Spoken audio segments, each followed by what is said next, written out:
جب موقع آئے کہ نبی پاک کے عشق میں میرا امتحان ہو کہ حرام کی طرف جانا ہے یا پیارے آقا کی سنت کی طرف جانا ہے، اصل تو ٹیسٹ وہاں ہوگا نا۔ صحابہ کرام کے ٹیسٹ ہوئے اور وہ ٹیسٹ میں پاس ہوئے، انہوں نے مال قربان کیا، جانیں قربان کی، گھر قربان کیا، ہر ٹیسٹ میں وہ کامیاب ہوئے۔ آپ میں سے کتنوں کو، سبھی کو واقعہ یاد ہوگا، لیکن جب سنتے ایمان تازہ ہو جاتا ہے کیسا مائنڈ سیٹ تھا۔ ہماری زندگی میں کبھی ہمارے پاس پیسے زیادہ ہو یا اچانک کوئی بانڈ لگ جائے یا اچانک کوئی کام اچھا ہو جائے تو ہم کیا کہتے ہیں، یار پیسے آ گئے، بڑے دنوں سے ارمان تھا وہ والی گاڑی لینے کا، بڑے دنوں سے ارمان تھا وہ والا موبائل خریدنے کا یا فلاں ملک گھومنے کا۔ ہمارے پاس پیسے آتے ہیں تو ہم اپنی پرانی خواہشات یا لگژریز یا معاذ اللہ کچھ لوگ حرام کام کرنے شروع کر دیتے ہیں۔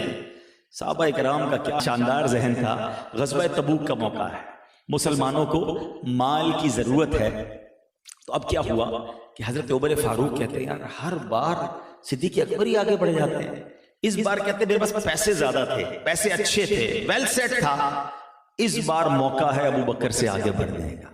کیا مائنڈ سیٹ ہے یار، پیسے زیادہ ہیں تو گھر خرید لیں، پیسے زیادہ ہیں تو سواری خرید، نہیں اس بار زیادہ خرچ کروں گا اللہ کی راہ میں تاکہ ابو بکر صدیق سے آگے بڑھ جاؤں، نیکیوں میں آگے بڑھ جاؤں۔ کیا خوبصورت کمپٹیشن ہے۔ حضرت عمر رضی اللہ عنہ نبی پاک کی بارگاہ میں آتے ہیں اور عرض کرتے ہیں، حضور عمر کا مال حاضر ہے۔ آقا فرماتے ہیں، عمر کیا لائے ہو؟ کہتے ہیں، حضور آدھا لے آیا ہوں، جتنا گھر میں آدھا چھوڑا ہے آدھا آپ کی بارگاہ میں لایا ہوں۔ یہاں 2.5% زکوٰۃ دینا لوگوں کو مشکل پڑتا ہے، کیلکولیٹ کر کے کہتے او باپ رے باپ، اتنے لاکھ اتنے کروڑ زکوٰۃ بنے گی، ارے اللہ نے دیے تو 2.5% دینی ہے۔ حضرت عمر 50% لے کر جا رہے ہیں، کہتے ہیں آج تو ابو بکر سے آگے بڑھ جاؤں گا۔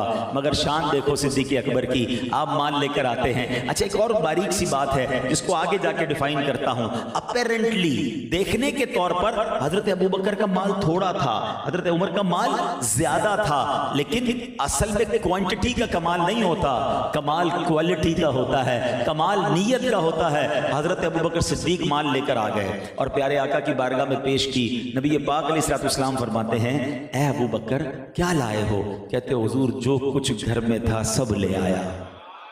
اے ابو بکر گھر والوں کے لیے کیا چھوڑا ہے؟ اللہ اکبر، کیا تاریخی جملہ فرماتے ہیں، کہتے ہیں اللہ اور اس کے رسول گھر والوں کے لیے کافی ہیں۔ اللہ اکبر، یہ ان لوگوں کے لیے جواب ہے جو کہتے ہیں اللہ ہی کافی ہے، یقیناً اللہ کافی ہے، مگر رسول جس سے راضی ہو جائیں اس کے لیے اللہ کافی ہے۔ رسول کو ناراض کر کے اللہ بھی ناراض ہو جاتا ہے۔ اب ابو بکر صدیق کا جملہ سنو، حدیث کی کتابوں میں لکھا، کہتے ہیں گھر والوں کے لیے اللہ اور اس کا رسول کافی ہیں۔ اب سنو کیا مرتبہ ملا، ریسپیکٹ کیسی تھی، امتحان میں پاس کیسے ہوئے کہ اللہ اکبر۔ حضرت عمر کہتے ہیں اس دن میں نے جان لیا میں کبھی ابو بکر سے آگے نہیں بڑھ سکتا۔ کیا شان ہے ان صحابہ کی، کمپٹیشن بھی ہے تو نیکیوں میں ہے۔ اچھا اب جبریل امین آتے ہیں نبی پاک علیہ الصلوۃ والسلام کی بارگاہ میں، جبریل امین آتے ہیں اور آ کر کہتے ہیں کہ حضور اللہ کریم جو ہے ابو بکر کو سلام ارشاد فرماتا ہے، اب رب کا سلام ابو بکر کو دیجئے اور ابو بکر سے پوچھئے کہ ابو بکر کیا اس حال میں تم رب سے راضی ہو کہ تمہارے پاس اب کچھ نہیں ہے؟ آج تو تھوڑے پیسے کم ہو جائیں، کاروبار ڈاؤن، آج کل ڈالر کبھی اوپر کبھی نیچے، ہر بندے کا موڈ کبھی آف کبھی آن، مارکیٹ اپ مارکیٹ ڈاؤن، لاکھوں روپے ہیں کروڑوں روپے ہیں پھر بھی موڈ آف ہو جاتا ہے، یار تھوڑا نقصان ہو گیا، مارکیٹ ڈاؤن ہو گئی۔ حضرت ابو بکر صدیق کا حال پتہ ہے کیا تھا؟ گھر میں ایسا جھاڑو لگایا تھا، ایسا سویپ کیا تھا کہ گھر میں کچھ نہیں، کرتے کے جو بٹن تھے نا وہ بھی کانٹے کے تھے۔ تو نبی پاک علیہ الصلوۃ والسلام کی بارگاہ میں جب جبریل امین آئے تھے نا اللہ کا سلام لے کے، تو جبریل امین کے جو کرتا تھا اس پر بھی کانٹے لگے ہوئے تھے۔ تو نبی پاک نے پوچھا، اے جبریل آج یہ کیسا لباس پہنا ہے؟ آئے ہائے، جبریل امین کہتے ہیں حضور صرف میں نے نہیں، آسمان پر جتنے فرشتے ہیں حضور آج ابو بکر کی ادا اللہ کو ایسی پسند آئی ہے کہ جتنے آسمانوں پر فرشتے ہیں سب نے آج اپنے جسم پر وہی لباس پہنا ہے اور جسم پر کرتے میں کانٹے لگائے ہیں کیونکہ ابو بکر نے اپنے کرتے میں کانٹے لگائے ہیں۔ یہ مرتبہ ہے یار، عشق کا لیول دیکھو، محبت کا لیول دیکھو، قربانی کا لیول دیکھو۔ اب نبی پاک نے حضرت ابو بکر صدیق کو رب کا سلام ارشاد فرمایا کہ اے ابو بکر میرا رب تجھے سلام کہہ رہا ہے، اور رب فرماتا ہے ابو بکر تم راضی ہو؟ ابو بکر زار و کتار رونے لگے رضی اللہ تعالیٰ، کہتے حضور میں اپنے رب سے کیسے ناراض ہو سکتا، میں بالکل راضی ہوں۔ اب میں یہاں پھر سوال کریٹ کرتا ہوں، کبھی کسی حدیث میں پڑھا آپ نے کہ ابو بکر صدیق سارا مال دینے کے بعد مانگنے والے بن گئے؟ معاذ اللہ، ہیں کیا کچھ بھی نہ بچا؟ ارے میرے آقا کا وعدہ ہے جو اللہ کی راہ میں خرچ کرتا ہے اس کا مال ختم نہیں ہوتا۔ وہ پھر کھڑے ہو گئے، وہ پھر سخی تھے، وہ پھر بانٹتے تھے۔ سیکھو ان صحابہ سے تعظیم کیسے کرنی ہے، محبت کیسے کرنی ہے، عشق کے امتحان کو پار کیسے کرنا ہے، یہ سب انہوں نے کر کے دکھایا۔ دو بڑے صحابہ کی بات ہو گئی نا، آؤ چاروں یاروں کی بات آج کر لیتے ہیں۔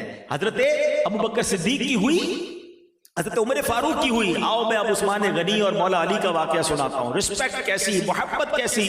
آج میں اور آپ بھی دعوتوں میں جاتے ہیں، آج میں آپ کو دنیا کی انوکھی دعوت کا حال سناتا ہوں۔ ہوا کیا، حضرت عثمان غنی رضی اللہ تعالیٰ عنہ نے نبی پاک کی دعوت رکھی کہ حضور میرے گھر تشریف لائیں، اور نیت یہ کی کہ پیارے آقا جتنے قدم اٹھا کر میرے گھر آئیں گے نا، میں اتنے سٹیپس گنوں گا، اور ہر قدم پر نبی پاک کے میرے گھر آنے کی خوشی میں ایک ایک غلام آزاد کر دوں گا۔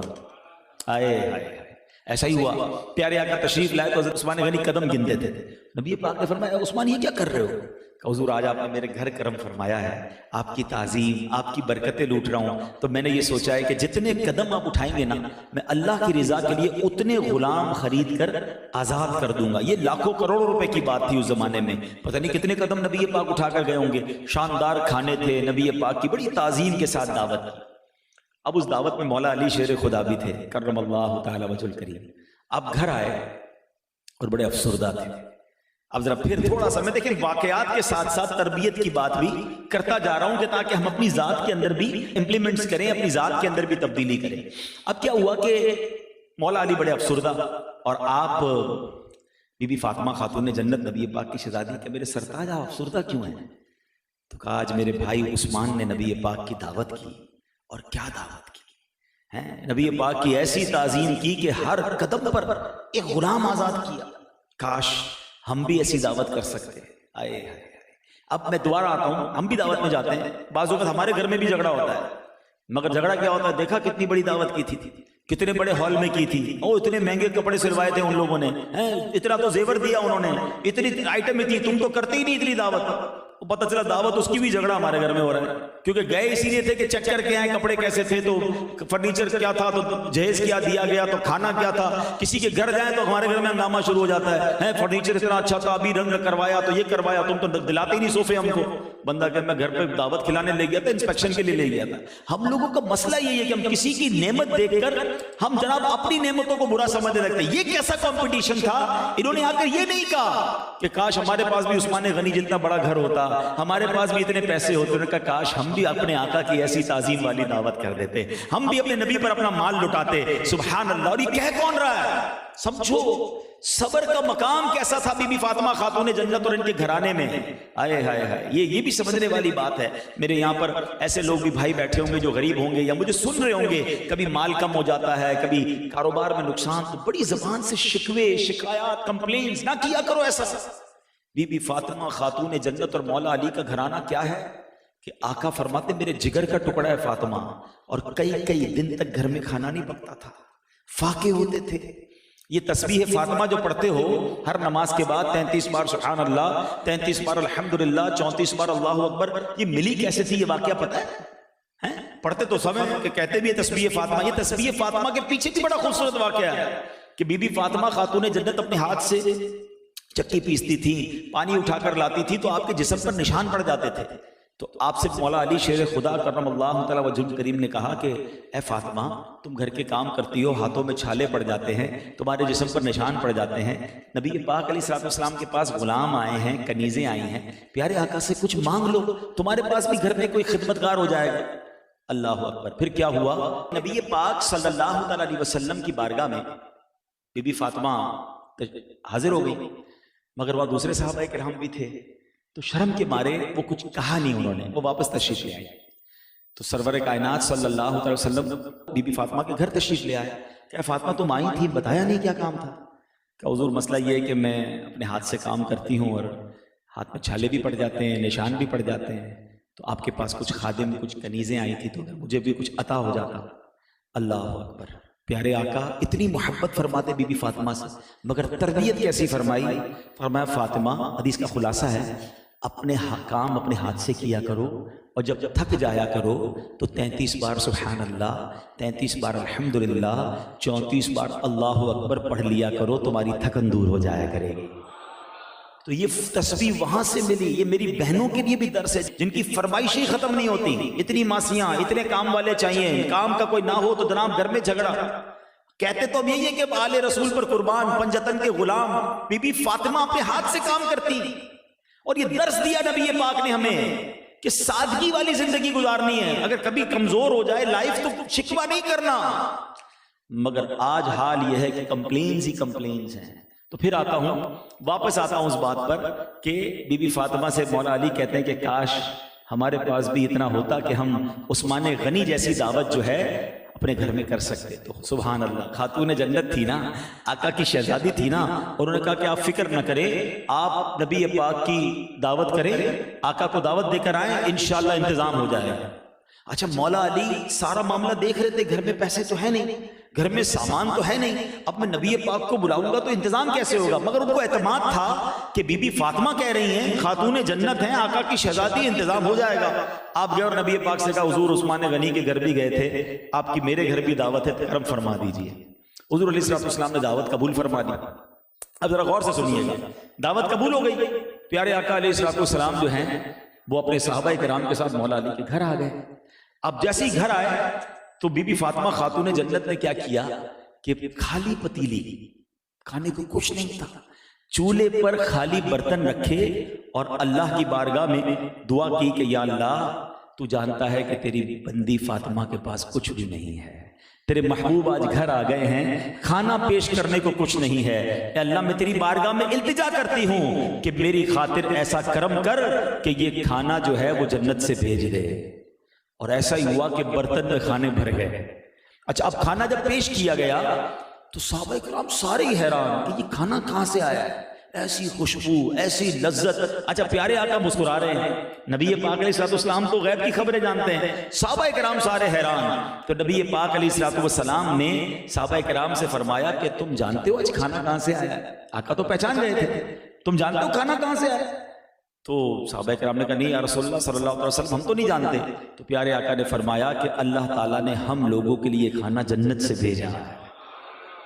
اچھا، کھانا تو ہو گیا، خاتون جنت پھر سجدے میں چلی گئی، کہتے ہیں یا اللہ تیرے بندے عثمان غنی نے اپنے محبوب کو اپنے گھر بلایا تھا تو ہر قدم پر ایک غلام آزاد کیا تھا، یا اللہ آج تیری بندی فاطمہ تیری بارگاہ میں التجا کرتی ہے کہ میری خاطر اپنے محبوب کے اتنے قدم جو میرے گھر کی طرف اٹھے ہیں، ہر قدم کے بدلے محبوب کی امت کے گناہگاروں کو جہنم سے آزاد فرما دے۔ آئے ہائے، کیا گھرانہ میرے حضور کا ہے، اس دعوت میں بھی ہمیں نہیں بھولے ہیں، آقا کی امت کے گناہگار بخشے جائیں۔ اللہ اکبر۔ ابھی بی بی فاطمہ دعا سے فارغ ہوئیں، جبریل امین آئے اور نبی پاک علیہ السلام کی بارگاہ میں عرض کرتے ہیں حضور اللہ تعالیٰ نے فرمایا ہے جتنے قدم آپ مولا علی کے گھر کی طرف چل کر آئے ہیں، رب نے ہر قدم کے بدلے آپ